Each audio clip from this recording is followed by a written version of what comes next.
बिस्मिल्लाहिर्रहमानिर्रहीम। अस्सलाम वालेकुम। आप यूट्यूब चैनल देख रहे हैं। मैं तवक्कल सैन हूँ पाकिस्तान से और दुनिया भर से। और पाकिस्तान में होने वाला जो वाक़या डी चौक वाला है जो 26 नवंबर को हुआ, इसके रिलेटेड तमाम अहम तरीन मालूमात जो मैंने अपने सोर्सेज से इकट्ठी की हैं वो मैं आपके साथ शेयर कर रहा हूँ।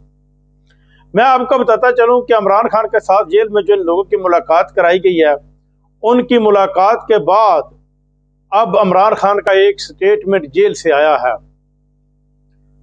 आया बड़ा थोड़ी लेट है, लेकिन स्टेटमेंट जो जेल से आया उसने हैरान कर दिया है। इमरान खान के स्टेटमेंट के मुताबिक इमरान खान ने कहा कि 26 तारीख डी चौक में जो कुछ हुआ इसके बारे में इमरान खान अपनी जो है स्टेटमेंट इसने दी है, जिससे कहा कि जनरल डायर ने जलियांवाला बाग की एक दफ़ा फिर तारीख दोहरा दी है। यानी कि 26 नवंबर को जो कुछ हुआ इसके मतलब इमरान खान ने जो स्टेटमेंट दी है वो ये है कि जनरल डायर ने जलियांवाला बाग की याद एक दफ़ा फिर ताज़ा कर दी है। हमारे दर्जनों कारकुनों को शहीद और सैकड़ों को जख्मी किया गया है। और उनका ये कहना कि अस्पतालों में अभी तक यानी कि अस्पतालों में लोग मौजूद नहीं और अस्पतालों में नहीं आए, तो इमरान खान ने कहा कि अस्पतालों में जाएं और जाकर डाटा इकट्ठा करें कि कितने लोग शहीद हुए हैं और कितने लोग जख्मी हुए हैं। ये इमरान खान का बाकायदा एक स्टेटमेंट है। और हमारे 6000 लोगों को 6000 के लगभग लोगों को जेलों में बंद किया गया और ये 25 मई से भी ज़्यादा जुल्म हमारे ऊपर किया गया। बल्कि बाकायदा इमरान खान ने गंडापुर को कहा है कि आप जख्मियों की देखभाल के लिए कोई बेहतरीन कदम उठाएं और शहदा को रिलीफ दिया जाए।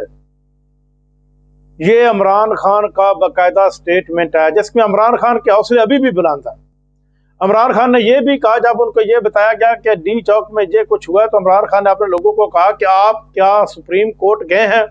इमरान खान को अब भी सुप्रीम कोर्ट के ऊपर इत्मीनान है, वो अब भी सुप्रीम कोर्ट की तरफ ही देख रहा है।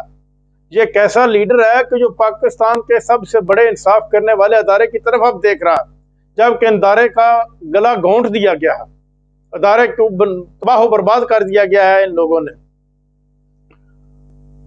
उन्होंने इमरान खान की ये स्टेटमेंट जिसमें उन्होंने ये और भी कहा कि ये लोगों को मारना इतना आसान नहीं था जितनी आसानी के साथ ये इन्होंने काम किया है, लेकिन इनका बदला इनसे ज़रूर लिया जाएगा। हम इस केस को पूरी दुनिया में उठाएंगे, इवन के अक़वाम मुत्तहिदा में भी उठाएंगे।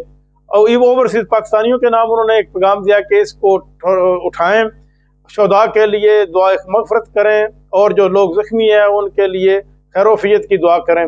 ये उन्होंने ओवरसीज पाकिस्तानियों के मुतल्लिक़ भी एक स्टेटमेंट दिया है। और साथ ही साथ इमरान खान ने एक ये भी कहा है कि ये जो लोग अब प्रोपेगेंडा कर रहे हैं कि गोली नहीं चली, गोली तो चली, कहाँ से चली कहाँ से नहीं चली इसका पता बाद में लगाया जाएगा, लेकिन गोली चली जिसके नतीजे में शहीद।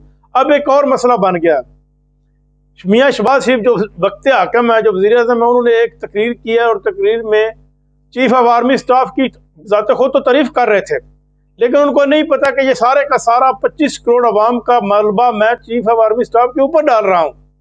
वो कह रहे हैं कि ये सारा कुछ जो कुछ हुआ डी चौक में ये चीफ ऑफ आर्मी स्टाफ ने करवाया। चीफ ऑफ आर्मी स्टाफ ने हमें ये डी चौक से बंदे अठवा कर दिए, डी चौक का जलसा खत्म करके दिया। यानी उनका ये मतलब कहने का मतलब था ये जो शहीद हुए ये भी उसके खाते में वो डाल रहे हैं, वो चीफ ऑफ आर्मी स्टाफ के खाते में डाल रहे हैं। अब हुकूमत और एस्टेब्लिशमेंट के दरमियान एक फटा शुरू हो गया।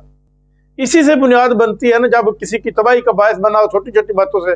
यानी कि शहबाज शरीफ बताते खुद अपने तौर पर तो वो तारीफ कर रहे हैं, लेकिन जो साफ जाहिर होता है कि वो सारे का सारा मलबा वो चीफ ऑफ आर्मी स्टाफ के ऊपर डाल रहे हैं। दूसरी तो जो एस्टेब्लिशमेंट का आदमी है फैसल वाडा, वो एक प्रोग्राम में बैठकर कहता है कि ये जो सारा कुछ हुआ ये हुकूमत की नाअहली है, हुकूमत ने एहतजाज को ठीक तौर पर मेंटेन नहीं किया, जिसकी बुनियाद पर यह सारा कुछ हुआ और बंदे शहीद हुए। लेकिन अभी तक जो हुकूमत कह रही है कि ये गोली नहीं चली तो आदमी कहाँ से शहीद हो गए, जबकि तरीके इंसाफ का मौक़िफ़ आज भी और इसी वक्त भी इसके ऊपर बहुत क्लियर है। उन्होंने किसी का नाम नहीं लिया कि गोली किसने चलाई, बल्कि वो सिर्फ और सिर्फ यही कहते हैं कि गोली चली, जिसकी बुनियाद पर इतने लोग शहीद और जख्मी हुए हैं। लेकिन उन्होंने नाम किसी का जाहिर नहीं किया, ना उन्होंने एस्टेब्लिशमेंट पर इसका इल्जाम लगाया, ना अभी तक वो हुकूमत का भी नहीं कह रहे। लेकिन जब वो पूरे क्लियरिटी के साथ पूरे इकट्ठे हो जाएंगे कुछ बात, तो फिर उसके ऊपर वो क्लियर करेंगे कि ये गोली कहाँ से चली। जबकि अब इमरान खान के कहने के मुताबिक और यास्मीन राशिद ने भी जेल से खत लिखा है कि इसके ऊपर सुप्रीम जुडिशियल कमीशन बनाया जाए, बल्कि बनना भी चाहिए, क्योंकि अदालत काजी फाजिल साहब की अदालत तो नहीं है, ये यही अफरीदी की अदालत है। कुछ न कुछ तो करेगा, किसी न किसी तरफ तो इस केस को लेकर जाएगा। तो फिर अगर हुकूमत सदा तो रहती नहीं, हुकूमत रहेगी ज़्यादा से ज़्यादा 2 साल और निकाल लेगी, 3 साल। फिर जब ये हुकूमत ख़त्म हो जाएगी तो यही केस इस हुकूमत का पीछा करता हुआ इनके पीछे पीछे चलेगा और इनको इसी केस में सजाएं दी जाएंगी। देखें अब आगे क्या होता है। अब तक के लिए इतना ही, अपने ख्याल रखिएगा। अल्लाह ने